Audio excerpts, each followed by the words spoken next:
السلام عليكم ورحمة الله وبركاته kusoo dhawaada barnaamijkeena xoga caafimaad barnaamijka maanta waxaan kusoo qaadi doonaa mowduuc muhiim ah kaasi oo ah dhagaxaanta ku samaysma keliyaha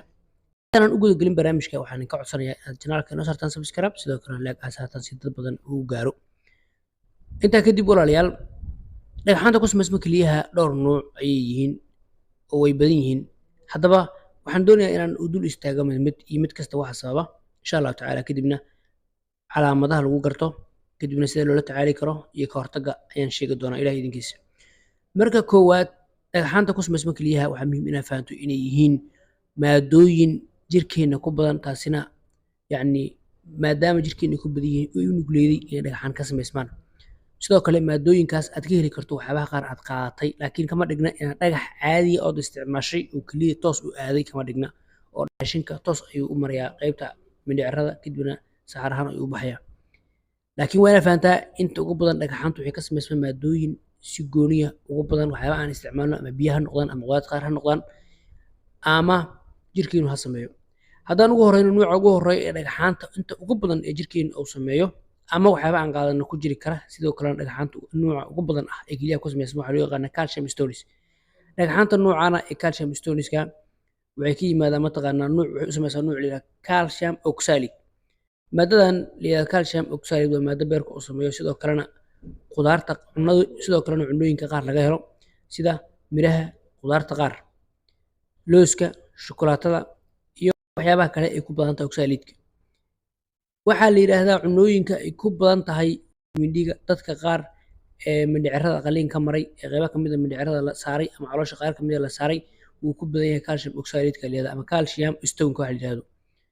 sidoo kale calcium phosphate ahaan ayuu qofka mataqaan uu samaysmi karaa kii hore wuxuu calcium oxalate calcium phosphate ahaan uu samaysmi karaa nuucan waa mataqaan arrimo la xiriira metabolic conditions ama arrimaha yacni chemical falgallada chemical ee jirkeena ka dhacaya gaar ahaan mid la yidhaahdo renal tubular acidosis oo ah in mataqaan tubooyinka keliyaha ay u janjeeraan inay mataqaan aashta baan sameeyaan waxaa la sheegaa in nuucan calcium phosphate-ka oo badanaa lagu arko dadka qaata daawooyinka dadka qaba migraine-ka ama madax xanuunka nooca migraine-ka loo yaqaano dadka qalalka qaar qaba daawooyinkaas qaata qalalka iyo madax xanuunkaas ayaa badan lagu arkaa nooca labaad waxaa la yidhahdaa sturfed stones badanaa wuxuu ka yimaadaa post infection qofka waxaa ku dhacaya infection la xiriira kelyaha kaada mareenka kadibna waxaa infectionkaas ama bakteeriyadii iyo wixii sababay ay nugleynayaan in dhagaxaan meesha ku samaysmaan oo fluidkii meesha yiilay wixii dhan concentrate ay noqdaan kadibna isku dhegto noocaas waxaa la yidhahdaa marka sturfed stone la yidhahdaa nooca saddexaad ee ugu badan uric acid stone la yidhahdaa uric acid stoneka waxaa badan lagu arkaa dadka qaar ee qaba mataqaana waxa la yidhahdo shubanka tirada badan ama in aan laga faa'iidaysan wixii uu qaatay kadibna mataqaana qofkii mal absorption xilli uu ku dhaco oo wax nafaqo leh jirkiisa uusan ku laabanba sidoo kale dadka aadka inta ugu badan qaata borotiinka inta badan qaata ayaa lagu arkaa dadka sokorta qaba iyo dadka sidoo kale qaba metabolic syndrome xanuunada la yidhaahdo sidoo kale sabab la xiriirta dhanka hidde-sidaha ama dhaxal xaggeeda way ku nugley kartaa cystine stone waa badanaa dhagaxan wuxuu ku samaysmaa oo lagu arkaa dadka qaar ee dhaxal u hela oo xanuun la yidhaahdo cystinuria xanuunkaas wuxuu sababayaa mataqaanaa kelidu inay saarto wax badan oo mataqaanaa nuuc ka mid ah amino acid marka qofkaas waxaa la yidhahdaa xanuunka waa qabo cystinuria la yidhahdaa qofkaas marka waxaa ku samaysan nuuc la yidhahdo nuuca afraad ugu dambeeya cystine stone la yidhahdo waana inuu u nugul yahay waxyaaba waxaa la yidhahdaa nugley karaa jira qofka sida family history ama in familkiisii dadka qaraabada guud ahaan ay tusaalaan dhagaxaantaasi badanaa ay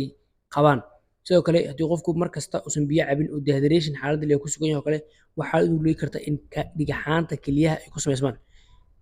sidoo kale cunnooyinka qaar saa daya usoo sheegnay cunnooyinka ay ku badan tahay cusbada ama sodiumka waxa la yidhahdo borotiinka uu ku badan yahay sidoo kale cuntooyinka sokorta ay ku badan tahay kuwa borotiinka waxaasoo dhan waxay keeni karaan in dhagaxaanta keliyaha ay cayilka sidoo kale wuxuu ka mid yahay waxyaabaha keeni kara ama nugley kara qofka in dhagaxaan keliyaha ku samaysmaan xanuunada qaar haddii uu qabo qofku way nugley karaan sida xanuunka la yidhahdo hyperparathyroidism sidoo kale xanuunada la xiriira infectionada la xiriira keliyaha kaada mareenka waa nugley karaan qofka shay vitamin C in badan oo la qaato wuxuu keeni karaa mataqaanaa in dhagaxaan keliyaha ku samaysmaan waa maxay calaamadaha qofku isku arki karo qofku wuxuu isku arki karaa xanuun saa'ida oo in mataqaanaa dilaac camala kaasoo kasoo bilaabanaya dhabarka qaybta hoose ee dambe kadibna usoo gudbaya qaybaha hoose ee wareega. Sidoo kale qofka wuxuu isku arki karaa xanuun sida hirarka oo kale ah,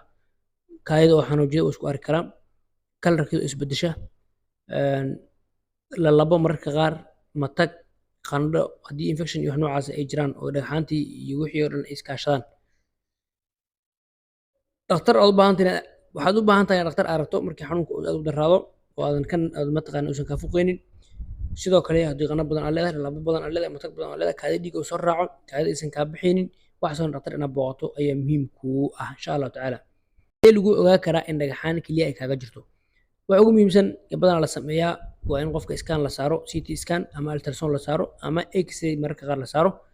oo sometimes X-rayda qudheyda ama raajada oo lagu ogaa karaa. maxaa lagula taliyaa dadka dhagaxaanta kelyaha qaba ama dadka caadigaaba si looga hortago dhagaxaanta kelyaha inay koraan ama ay samaysmaan? Kow, isticmaal biyo badan maalintii, ugu yaraan 2 litir ilaa 3 litir oo biyo inaad cabto wey. sidoo kale xanuunbayaasha qaar mararka qaar haddii xanuun badan aad dareemaydo kale, xanuunbayaasha qaar sida ibuprofen, naproxen waa qaadan kartaa iyo paracetamol. haddii xanuunka iska bato dhakhtar ayaa booqan kartaa si daawooyin kale uu kugu qoro. dhagaxaanta kelyaha haddii lagaa sheego kugu bataan, iskala tacaalin, aadan ka taxadarin, waxaa dhici karta dhagaxaanta meesha inay ku weynaadaan kadibna kelyada shaqadeedii ay khatar geliyaan.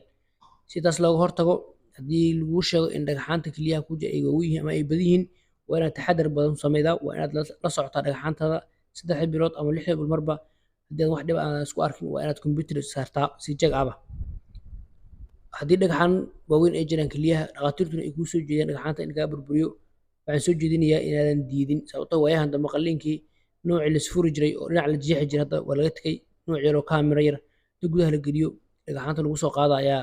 soo kordhay. marka insha allahu tacaala haddii ay noqoto kelyada ayaa kaaga caafimaad badan oo kaaga fiican in lagu badbaadiyo, marka hadiidin insha allahu tacaala.